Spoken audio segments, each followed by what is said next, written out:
गुरु प्यारी साध संगत जी, आपका ये भाई विनोद आज आप सबसे मुखातब है और आज आपके समक्ष कबीर साहब जी द्वारा रचित ग्रंथ अनुराग सागर के अंश पेश करने जा रहा है और उम्मीद करता है कि मेरे सभी भाई बहन इन अनुराग सागर के वचनों को बड़े गौर से सुनेंगे और अपनी ज़िंदगी में लाभ उठाएंगे।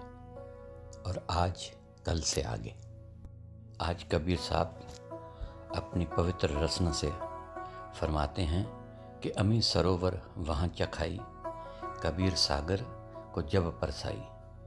कबीर सागर को जब ही परस्यो, सुख सागर तब रानी दरस्यो। वहाँ हमने इंद्रमती को कबीर सागर में स्नान करवाया और उस सागर में से उसे अमृत भी चखाया और वहाँ उसकी आत्मा बिल्कुल शुद्ध हो गई और उसकी आत्मा का प्रकाश 16 सूरज के बराबर हो गया। हम कबीर सागर जिसमें परमात्मा का ज़हूर है उसे उस जगह ले जाते हैं और जैसे ही रानी ने कबीर सागर का स्पर्श पाया वह सुखों के सागर सतलोक में जाकर समा गई। कतरा समुंदर में जाकर समुंदर का रूप हो गया। आत्मा परमात्मा के पास पहुंचकर परमात्मा का ही रूप हो गई। हंस वचन हंस धाय दर्श पुण्य लीना, गावह मंगल आरत कीना। कबीर साहब जी अपनी रचना से आगे फरमाते हैं, कहते हैं कि रानी इंद्रमती ने सभी हंसों का दर्शन किया और हंसों ने देखा कि मृत्यु लोक में से एक आत्मा यहाँ सत्यलोक में आ गई है।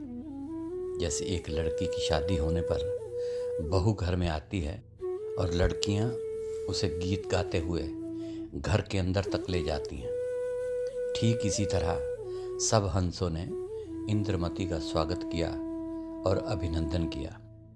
सभी हंस उसे लेने के लिए आए हैं और सब गीत गाते हुए उस पुरुष की तरफ चल पड़े। सगल हंस कीनो सन्माना, धन्य हंसा सतगुरु पहचाना। कहती हैं कि सभी हंसों ने मेरा सम्मान मान और इज्जत की है।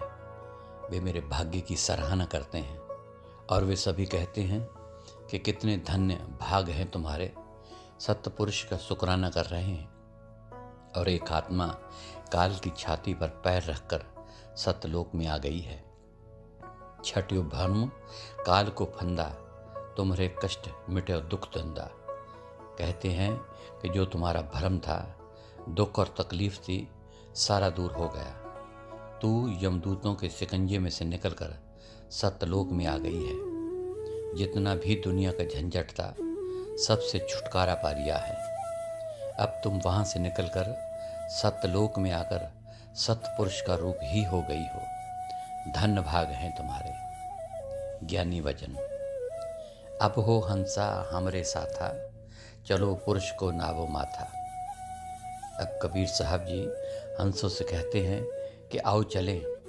जैसे शादी के बाद जब लड़की ससुराल में अपने घर जाती है, जब तक उसे पति के कमरे में ना बिठा दें तब तक कोई भी लड़की इधर उधर नहीं जाती, सभी उसको कमरे में छोड़ कर आती हैं। ठीक वैसे ही कबीर साहब तथा दूसरे हंस इंद्रमती को उसके पति परमेश्वर के प्रभु चरणों में ले जाकर बिठाते हैं।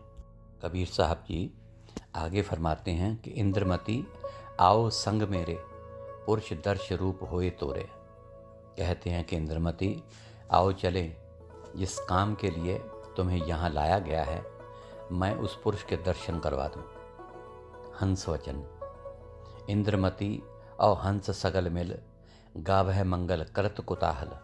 चले हंस अब कस्तुति लाई, कैसे दर्श पुरुष को पाई। कबीर साहब फरमाते हैं कि इंद्रमती और वहाँ के हंस सभी मिलकर चल पड़ते हैं, मंगल गान कर रहे हैं, खुशी मना रहे हैं, उसकी स्तुति कर रहे हैं। इतनी भाग्यशाली आत्मा है जो मृत्यु रोग से निकलकर पुरुष के दरबार में आ गई है।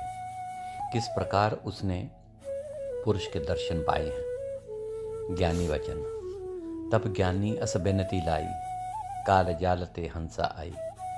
कहते हैं कि कबीर साहब ने पुरुष के सामने जाकर एक विनती की कि हे सच्चे पातशाह, मृत्यु लोक में से एक हंस आपके दरबार में आपके दर्शन के लिए आया है।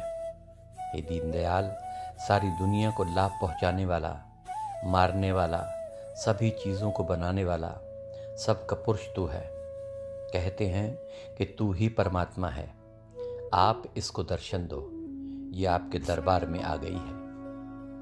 देह दर्श तह दीन दयाला, बंदी छोड़ होए कृपाला। हे सच्चे पातशाह, तू बंदी छोड़ है, काल के जेल खाने से छुड़ाने वाला है, यमों के फंदों को तोड़ने वाला है। तू हर जगह मौजूद है, लेकिन तुम्हें किसी ने देखा नहीं। आज सत्यलोक में एक आत्मा अपनी आंखों से तुम्हारा दर्शन करने आई है। आप कृपा करके उसे दर्शन दें। पुरुष वचन। हंस हेत तुम मोहे बुलाई, दर्श कराई लेह तुम आई। पुरुष ने कबीर साहब से कहा कि तुमने एक हंस के लिए, उसके हित के लिए मुझे बुलाया है। उस आत्मा को ले आओ ताकि वह मेरा दर्शन कर सके। तुमने ये बहुत अच्छा काम किया है। एक आत्मा को मृत्यु लोक में से यमदूतों से छुड़ाकर, नाम देकर यहाँ मेरे दरबार में लाए हो। अब तुम उसको ले आओ, वह मेरे दर्शन कर ले। बिगस्यो पुरुष उठी जह बानी, सुन्हो जोग सतायन ज्ञानी। कहते हैं कि हे धर्मदास, जिस तरह कमल का फूल खिल जाता है, कबीर साहब फरमाते हैं कि उस कमल के फूल में से एक आवाज़ आई कि हे ज्ञानी, हे कबीर जी, आपने बहुत ही भला काम किया है। जो मृत्यु लोक में से नाम दान देकर, भक्ति करवाकर एक हंस को इस जगह पर लेकर आए हो, उसको तुम मेरे दर्शन के लिए यहाँ ले आओ। छंद। ज्ञानी आए हंस लग, तब हंस सगल लय गए। पुरुष दर्शन पाए हंस, रूप शोभा तब भाई। कबीर साहब जी अपनी मधुर वाणी से फरमाते हैं कि पुरुष की आज्ञा अनुसार हम हंसों को लेकर पुरुष के दरबार में गए और परमात्मा के जो सूक्ष्म रूप में कमल के फूल की तरह था, हमने दर्शन किए। जब दर्शन किए तो उस समय की शोभा की, वहाँ किस तरह का नज़ारा था, वह हम बयान नहीं कर सकते। करे दंडवत हंस सब ही, पुरुष पै चित लाई हो। अमृत फल तब चार दीने, हंस सब मिल खाई हो। कहते हैं कि जितने भी सारे हंस साथ गए थे, इंद्रमती सहित सब ने दंडवत प्रणाम किया, पुरुष के चरणों में शीश निवाया। पुरुष ने क्या किया? पुरुष ने कबीर साहब को 4 फल दिए और कहा कि इसको इन सब में बांट दो। कबीर साहब ने वैसा ही किया और सब ने प्रसाद खाया। सोरठा। जस रव का प्रकाश, दर्श पाए पंकज खुले। तैसे हंस विलास, जन्म जन्म दुख मिट गए। कहते हैं कि जैसे सूर्य उदय होने पर उसकी किरणें कमल के फूल पर पड़ती हैं और फूल खिल जाता है, ठीक वैसे ही जब हंसों ने पुरुष के साथ वचन विलास किया तो उनके हृदय का कमल खिल गया और उनके जन्म जन्मांतरों के दुख दूर हो गए। चौपाई। संपट कमल लागे तह बारा, चल हंसन दीपन मंझारा। जैसे कमल का फूल खिलता है, वैसे ही हर एक हंस फूल की तरह दिखाई देता है। अब सभी हंस अपने द्वीपों की तरफ चल पड़ते हैं। ज्ञानी बूझे रानी बाता, कहो हंस तुमरी विरव्याता।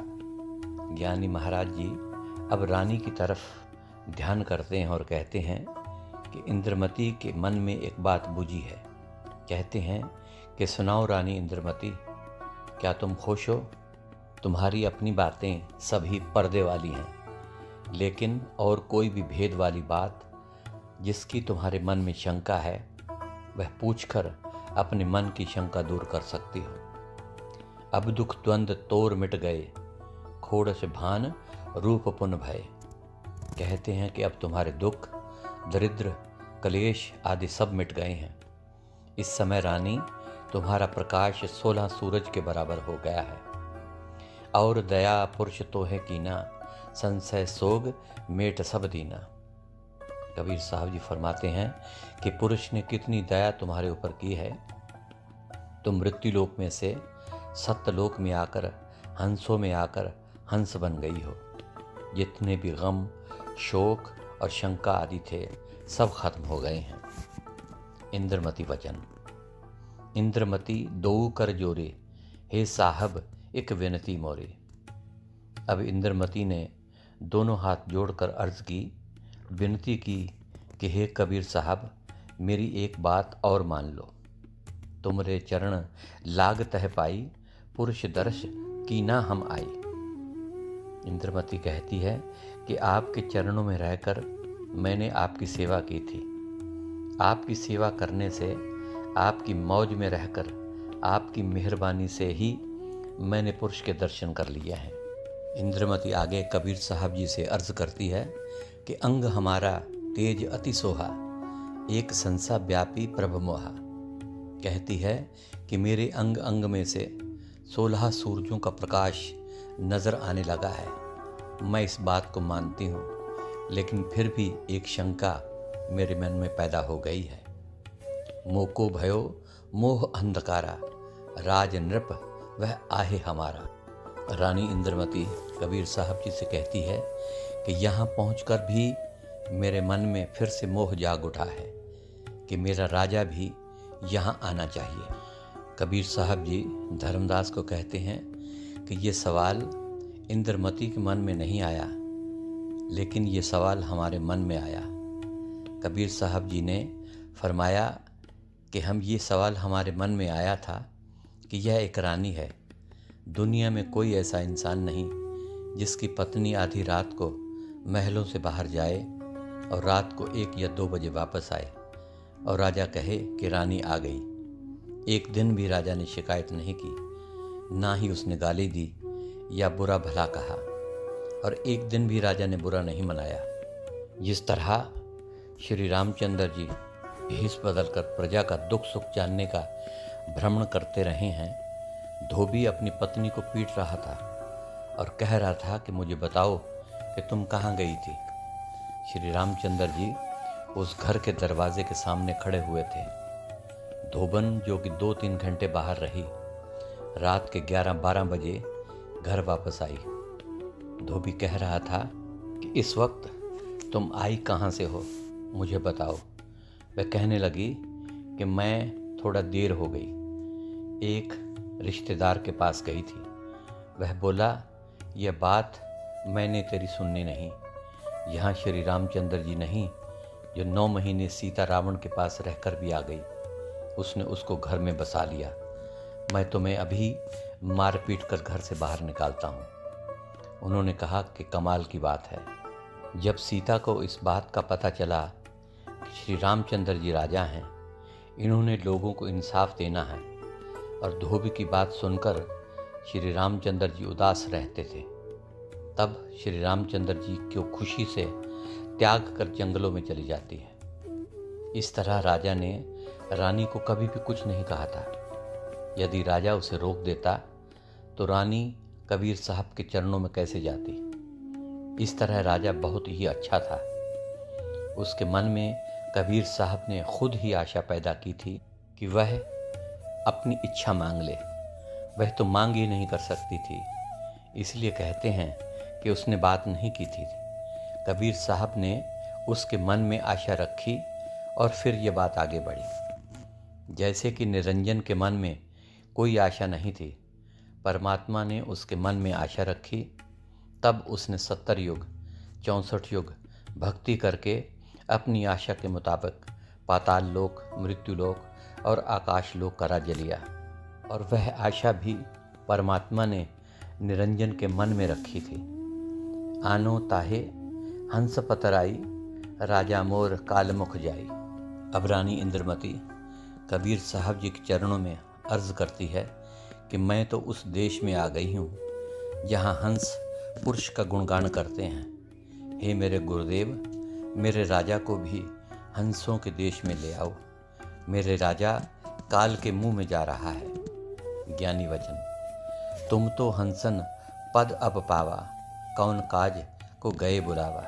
कबीर साहब जी रानी इंद्रमती को मुखातब होकर फरमाते हैं कि हे रानी इंद्रमती, तुमने तो हंसों की पदवी को पा लिया है। तुम तो हंस बन चुकी हो और अभी भी आशाएं और इच्छाएं तुम्हारे साथ हैं। तुम राजा को क्यों बुला रही हो।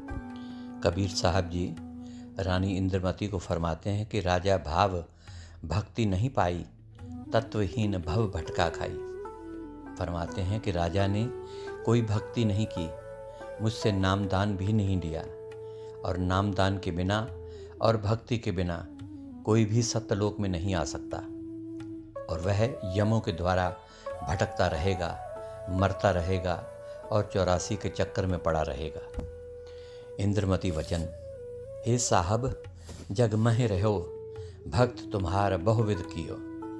रानी इंद्रमती कबीर साहब जी के चरणों में अर्ज करती है कि हे सच्चे पातशाह, जब मैं दुनिया में रहती थी, जब मैं मृत्यु लोक में थी, तब मैंने आपकी बहुत ही ज़्यादा भक्ति की थी। राजा न जाने भक्त तुम्हारी, हमको बरजो नाहे भोपारी। रानी इंद्रमती आगे कहती है कि इसमें कोई शक नहीं कि राजा ने तेरी कोई भक्ति नहीं की और ना ही वह आपकी भक्ति को जानता है।